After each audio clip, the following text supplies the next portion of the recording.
Hey everyone, thanks for tuning in. Today we're going to talk about 8 things you'll love about living in Colorado Springs.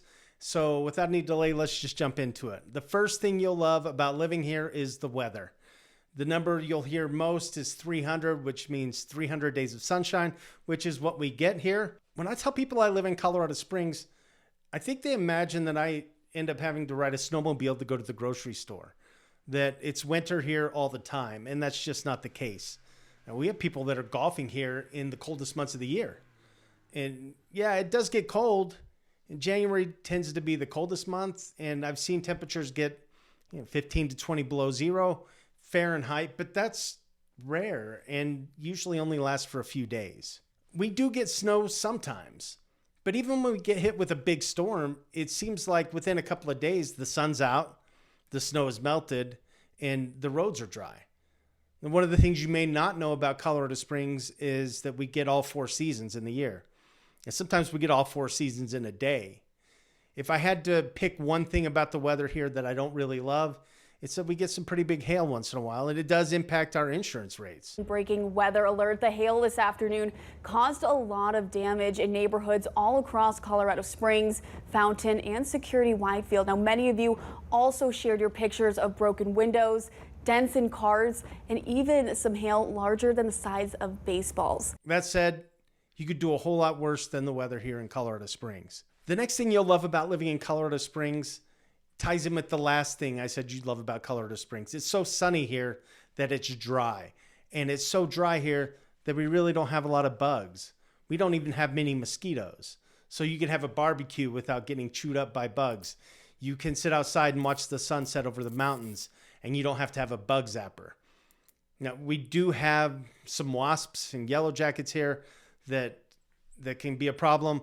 We have black widows, which aren't aggressive, but you'll find them in the yard from time to time. Hopefully you don't find them in your house. I always freak out when I do. But overall, bugs just aren't a problem here. The next thing you'll love about living in Colorado Springs is Garden of the Gods.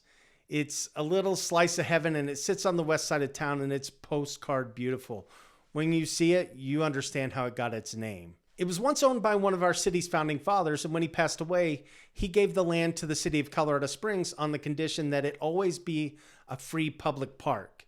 It has some of the prettiest rock formations that you'll find anywhere, and it's crawling with wildlife like deer and bighorn sheep and the occasional bear. There are over 20 miles of trails in Garden of the Gods, and there's some pretty technical rock climbing there as well. So whether you want to go for a hike or a walk or maybe just a drive through the park, maybe you want to just go there and get some photos for Instagram, Garden of the Gods is a place you're going to have to see. A couple of tips about visiting Garden of the Gods. It gets crowded. So if you want to avoid some of those people, definitely go on a weekday versus the weekend. And the gates open at 5, so head there early and you'll miss some of those people. Another thing you might want to know is they do a motorless morning once in a while, where they close the park from 5 in the morning until about noon. So you can get in there and not have to worry with all the vehicles driving through and just enjoy the park the way it's meant to be enjoyed. The next thing you'll love about living in Colorado Springs is the Colorado Springs Airport. And I've talked about this a little bit in the past, but I just got back from vacation, and in talking to a gentleman there, he asked where I was from. And when I told him Colorado Springs, he said, "You guys have the nicest little airport." And I was having lunch with some friends of mine a couple of weeks ago, and they said, we flew out of Colorado Springs, and yeah, the tickets cost a little bit more, but it's such a pleasant experience versus driving to Denver. So that said, if you're willing to spend a little bit more money on a plane ticket, you'll spend less money parking here in Colorado Springs, and the commute to the airport is a lot more simple than that drive to DIA. So between the cheaper parking and no toll roads, you might end up paying about the same amount of money to fly. Now, I flew from Colorado Springs recently, and I went from long-term parking to my gate in about 30 minutes. Colorado Springs isn't an international airport, and there aren't a lot of direct flights out of our city, so you'll be dealing with a lot of connections, but it is a low-stress alternative to flying out of Denver. And one of the major complaints you'll hear is that there aren't a lot of places to eat at Colorado Springs Airport, and that's true. But the airport's going through a facelift right now, and just last month they issued a press release that said that they're adding 9 restaurants.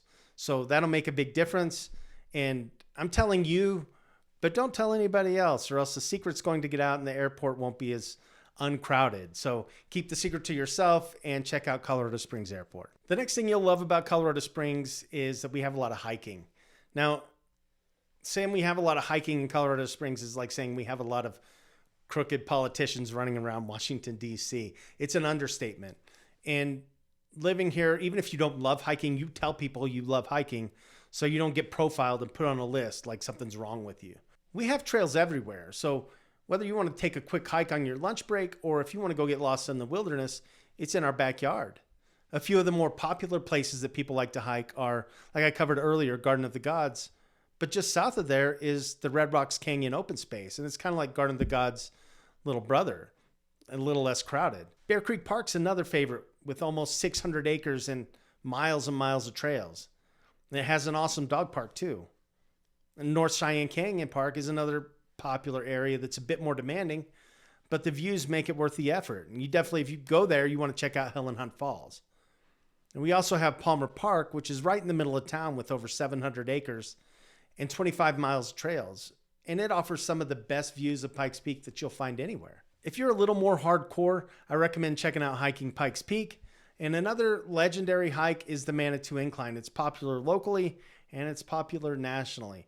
It's a short hike at just under a mile. You can see it from all over town. It's a scar in the mountain that goes straight up.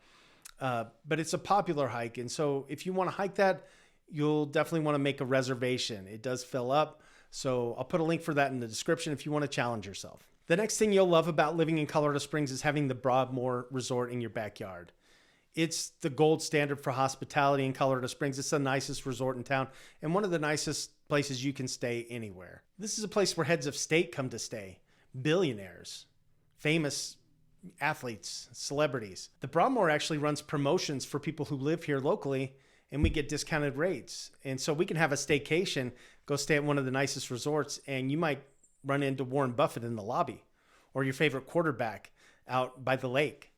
So definitely something you want to check out. If you move to Colorado Springs, sign up for their list. The Broadmoor will send you some promotions and discounts. The Broadmoor is over 100 years old, and it has an incredible history.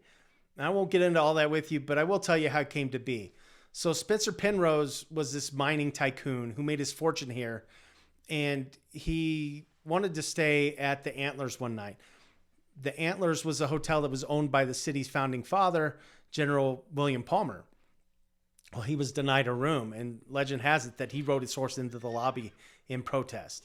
I don't know if that's true or not, but I love the story. Anyway, with that being said, he tried to buy the hotel when General Palmer died in 1906, and he was denied.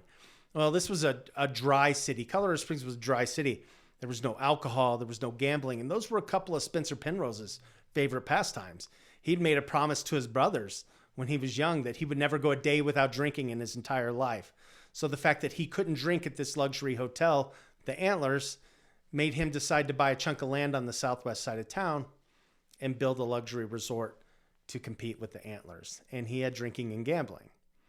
Now, if you look at the Broadmoor logo, you'll see that the A in the logo is tiny relative to the rest of the letters. And some people say that he did this to throw shade at the Antlers because he couldn't stay there and he couldn't buy it. And some people say it was a trademark, but I don't know that I believe that. Either way, we have one of the most amazing resorts in the world right here in our backyard. A couple of things to know. You don't have to be a guest at the resort to enjoy the bars and restaurants there. I'd say check out the Golden Bee. It's an old British pub that they took apart and brought over piece by piece. It has a really cool atmosphere. And I also highly recommend the Sunday brunch, free mimosas, all you can eat, and the food is 5-star. It really is amazing. So check that out. I recommend getting some reservations if you do want to visit those places because they fill up in a hurry.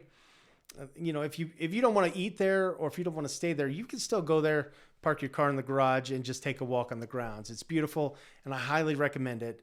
Definitely check out the Broadmoor. The next thing you're going to love about living in Colorado Springs is the bread you get from Nightingale Bakery, and I promise you won't be disappointed with this one. It's a bakery that is in an old converted school, and they take organic grains and mill them themselves, and they make some of the best bread you'll have ever in your entire life. I recommend getting there early because it sells out. And if you get there on a Saturday and the lines running all the way down the building, get in line. It's worth it. It looks like they're giving away Taylor Swift tickets or allocated whiskeys. But it is truly, it's the best bread you'll ever have. Get in line, get one of everything, and let me know what you think of that. Now, if you're gluten intolerant or if you have celiac, we do have a gluten-free bakery on the west side of town called Outside the Bread Box, and they have some really awesome products. You can have them when you're here, and if you want, you can check out their website and order some products and have it sent to you. I'll put a link in the description.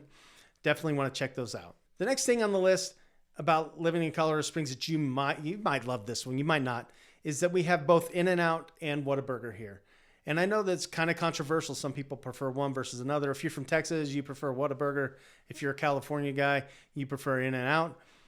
But this is one of the few places in the country where you can try them both. In fact, we have one location on Constitution of In-N-Out, which is right across the street from a Whataburger. So you can buy 2 hot burgers and try them at the same time and see which one you like best. Now, let me know in the comments which one you like best, or maybe if you're a Five Guys guy or you like something else. I'm always interested to hear that. If it's all overrated, let me know that too. But these are 8 things that you'll love about living in Colorado Springs. Let me know if this was helpful at all, or what you enjoyed about it in the comments. I'm a longtime real estate agent in Colorado Springs. I love what I do. If I can help answer any real estate questions, please let me know. I'm happy to help. Thanks for watching, and I'll catch you in the next video.